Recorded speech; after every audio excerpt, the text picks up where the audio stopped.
Students, आज हम पढ़ रहे हैं स्टैंडर्ड 12 में ओसी में chapter number 10 marketing management. So marketing management में हम क्वेश्चन पढ़ रहे थे explain the functions of marketing process. मैंने आपको पहले ही लेक्चर में बताया था कि इसमें टोटल 15 फंक्शंस हैं, राइट। उसमें से 10 हम ऑलरेडी पढ़ चुके हैं, राइट।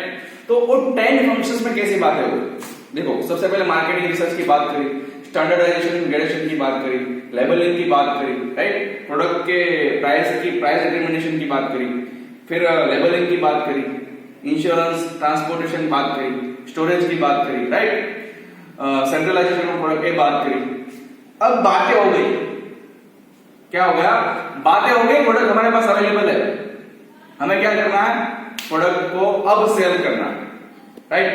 तो थर्ड पार्ट में फंक्शंस के थर्ड लेक्चर में पहला फंक्शन 11 है फाइनेंशियल अरेंजमेंट। सब कुछ हो चुका है, राइट। अब जो मार्केटिंग मैनेजर होगा ना वो क्या करेगा, फाइनेंशियल अरेंजमेंट करेगा, क्योंकि मार्केटिंग मैनेजर को advertisement campaign, right, advertisement campaign के बाद मार्केट रिसर्च, फिर एडवर्टाइजमेंट डिजाइन करना, प्रोडक्ट को लॉन्च करना, ट्रांसपोर्ट करना, डिस्ट्रीब्यूशन चैनल क्रिएट करना, ये सब एक्टिविटी करनी होती है। ये सब एक्टिविटी का सिंक्रोनाइज कैसे करेगा, ये सब एक्टिविटी तभी सिंक्रोनाइज हो सकती है जब वेल एंड एडवांस में उसके साथ फाइनेंस अवेलेबल है, राइट। तो मार्केट मैनेजर फाइनेंशियल मैनेजर को जब भी फाइनेंस की रिक्वायरमेंट, वर्किंग कैपिटल की रिक्वायरमेंट बोलता है, तो वर्किंग कैपिटल किस बेसिस पे डिमांड करता है, तब फाइनेंशियल मैनेजर हमेशा ऑलवेज ये रिसर्च करता है कि how much finance is needed,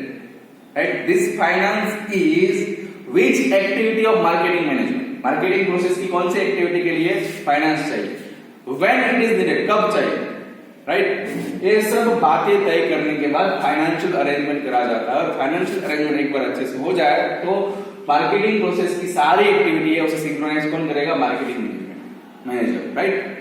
तो फाइनेंशियल अरेंजमेंट, राइट, उसे वर्किंग कैपिटल भी बोल सकते हैं कि वर्किंग कैपिटल का अरेंजमेंट। वर्किंग कैपिटल मतलब जो हाथ पे हो कैपिटल, अकाउंट पे, मतलब इजीली एसेस कर पाए, राइट। उसके बाद एडवर्टाइजमेंट, किसी भी प्रोडक्ट को लॉन्च करो या लॉन्च करने के बाद उसकी डिमांड कैसी है, मार्केट में उसकी डिमांड कैसी है, हमारे जो दूसरे कंपेटिटर्स है जो सेम प्रोडक्ट लॉन्च कर चुके हैं उसने किस तरह की एडवर्टाइजमेंट बनाई, राइट। मीडिया की इफेक्टिविटी क्या है, क्योंकि कई बार क्या होता है माउथ पब्लिसिटी भी कई बार या फिर लोकल एडवर्टाइजमेंट भी, लोकल कैंपेन भी ज्यादा इफेक्टिव होते हैं, तो हमें मीडिया की जरूरत है या नहीं होती है।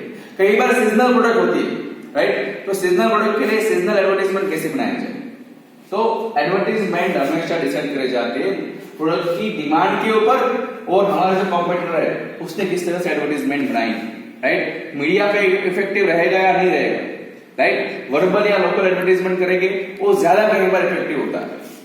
तो एडवर्टाइजमेंट डिसाइड करना किस तरह से करनी हो, प्रोडक्ट कैसी, उसकी बेसिस पे एडवर्टाइजमेंट डिसाइड होती है। Number 13 is a sales and distribution system. Sales and distribution system, generally distribution system किस तरह से होती है, मैन्युफैक्चरर, उसके बाद गोडाउन या वेयरहाउस, उसके बाद होलसेलर, उसके बाद रिटेलर, उसके बाद कंज्यूमर। बट आज के जमाने में प्रोड्यूसर कई बार डायरेक्ट कंज्यूमर के पास पहुंच गया, राइट। तो कई बार जो मिडलमैन होता है उसे निकाल देना अच्छा लगता है, या फिर कई बार प्रोड्यूसर डायरेक्ट एजेंसी के थ्रू कनेक्ट होती है। कई बार सेंट्रलाइजेशन से मतलब एक सेंटर के लिए एक ही एजेंसी, फॉर एग्जाम्पल कोई सिटी के लिए एक एजेंसी, या कोई डिस्ट्रिक्ट के लिए एक ही एजेंसी, या फिर पूरे कोई स्टेट के लिए एक ही एजेंसी, से फॉर एग्जाम्पल BMW, राइट। मुझे जहां तक पता है तो पूरे गुजरात के लिए BMW की एक ही एजेंसी है, वो है अहमदाबाद। तो वहां से पूरे गुजरात में क्या होता है, BMW कार डिस्ट्रीब्यूट होती है, राइट। कई बार एरिया वाइज एजेंसी होती है जैसे प्रोडक्ट, राइट। तो डिस्ट्रीब्यूशन सिस्टम अच्छे से पे करनी पड़ेगी, जितनी स्ट्रॉन्ग डिस्ट्रीब्यूशन सिस्टम उतने ज्यादा बेनिफिट, राइट। क्यों, डिस्ट्रीब्यूशन सिस्टम स्ट्रॉन्ग होगी तभी ऑन डिमांड जब मांगो तो प्रोडक्ट अवेलेबल हो, और वही तो है सर्विस, राइट। हम सलाम करके बोल सकते हैं कि देखो आपने जिस टाइम पे बोला था उस टाइम पे हमने डिस्ट्रीब्यूट या फिर हमने प्रोडक्ट वहां पे पहुंचा दिया, राइट। तो sales and distribution system is also very important part of marketing process, okay. उसके बाद है सेलिंग। चलो भाई सब हो गया, आप सेलिंग करो, राइट। सेलिंग किस तरह से करना, कब करना, सेल्समैन कितने चाहिए, प्राइस क्या, वो तो पहले से ही फिक्स होगी। लेकिन सेलिंग एक ऐसे प्रोसेस है जहां पे product is hand over to consumer in exchange of money, right. Middleman रखना है नहीं रखना है, कमीशन निकाल देना है, राइट, कितने पैसों पे सेल्स करना है, वारंटी क्या है, गारंटी क्या है, बहुत सारी चीजें सेलिंग में डिसाइड होती है।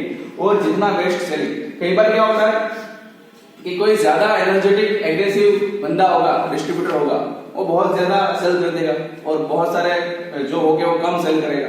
अल्टीमेटली प्रोड्यूसर का गोल क्या होता है, डिस्ट्रीब्यूटर को दो और वो ज्यादा से ज्यादा सेल करे। इसीलिए कई बार आपने स्कीम देखी होगी कि कई सारे जो डिस्ट्रीब्यूटर होते हैं ना, उसको टारगेट दिया जाता है कि भाई आप 1 करोड़ का टारगेट पर ईयर अचीव करोगे तो आपको एक ट्रीट दी जाएगी, आपको सोने का गोल्ड कॉइन दिया जाएगा प्रोड्यूसर की ओर से, राइट। तो ये है सेल, राइट। उसके बाद है आफ्टर सेल सर्विस। पहले सेल्स हो गया, कंज्यूमर ने पैसे दे दिए, प्रोडक्ट लेके घर चला गया, यहाँ पे मार्केटिंग प्रोसेस एंड नहीं होती, राइट। मार्केटिंग प्रोसेस एंड कब होती, कभी होती ही नहीं। से for example microwave oven, grinder, TV, refrigerator, air conditioner, ये सारी चीजें आपने सेल कर दी, कंज्यूमर के घर पहुंच गई, लेकिन कंज्यूमर को ऑपरेट करना पता नहीं। तो आपने देखा होगा माइक्रोवेव ओवन या वॉशिंग मशीन का डेमो देने के लिए सेल्समैन या जो कोई टेक्निकल पर्सन है वो घर पे आता है और हमें डेमो देता है, इसको इस तरीके से यूज करना, राइट। से फॉर एग्जांपल हम यूज करने नहीं गए तो हो सकता है कंज्यूमर बातें करे, ये चीज मत लेना, इसे ऑपरेट करना बहुत ही हार्ड है, कोई इजी ऑपरेटिंग वाली चीजें तो परचेज करें। तो यहाँ पर मार्केटिंग हमारा नेगेटिव होगा। तो पॉजिटिव मार्केटिंग करने के लिए आफ्टर सेल सर्विस भी हमें देनी पड़ेगी। कहीं बार तो बहुत सारी कंपनी 1 साल या 2 साल तक फ्री सर्विस भी देती है, राइट, कि आपकी चीजें हम अच्छे से सर्विस कर देंगे 2 साल तक, राइट। फिर वारंटी, गारंटी, सब चीजें क्या आफ्टर सेल सर्विस में। एक कॉल पे अगर वारंटी और कोई चीजें डिफेक्ट होती है तो एक कॉल के बाद 24 आवर में उसे सर्विस देनी, उसे बोलते हैं फास्ट सर्विस। और उसी वजह से कंज्यूमर क्या होगा, सेटिस्फाइड होगा और वो बातें करेगा, है प्रोडक्ट लो, वॉशिंग मशीन अगर खराब हो गया ना तो 24 आवर में तो सोल्यूशन दे देगा आपको, मतलब 1 या 2 दिन में लॉन्ड्री में देना पड़ेगा, राइट। आपने कंप्लेंट कर दी, उसके बाद 15 दिन के बाद आया तो क्या होगा कंज्यूमर के दिमाग में, 15 दिन तो हमें खुद के पैसे देने पड़े, खुद का मशीन है, फिर भी लॉन्ड्री वालों को पैसे देने पड़े या खुद हमें करना पड़ा काम। तो आफ्टर सेल सर्विस भी बहुत ही इंपॉर्टेंट है। तो ये 15 फंक्शन है मार्केटिंग प्रोसेस के, financial arrangement, advertisement, sales and distribution system, selling and after sale service, जो आपको याद रखने हैं। आपको 3 मार्क्स में पूछा जा सकता है। Explain functions of marketing process, financial arrangement या एडवर्टाइजमेंट या मार्केटिंग रिसर्च। आप पूरा के पूरा 5 मार्क्स के लिए पूछ सकते हैं, आपको उसमें से कोई शायद 7 या 8 समझना है, राइट। सो आज ये टॉपिक हमारा मार्केटिंग प्रोसेस के फंक्शंस खत्म होता है। Thank you for the time, have a nice day.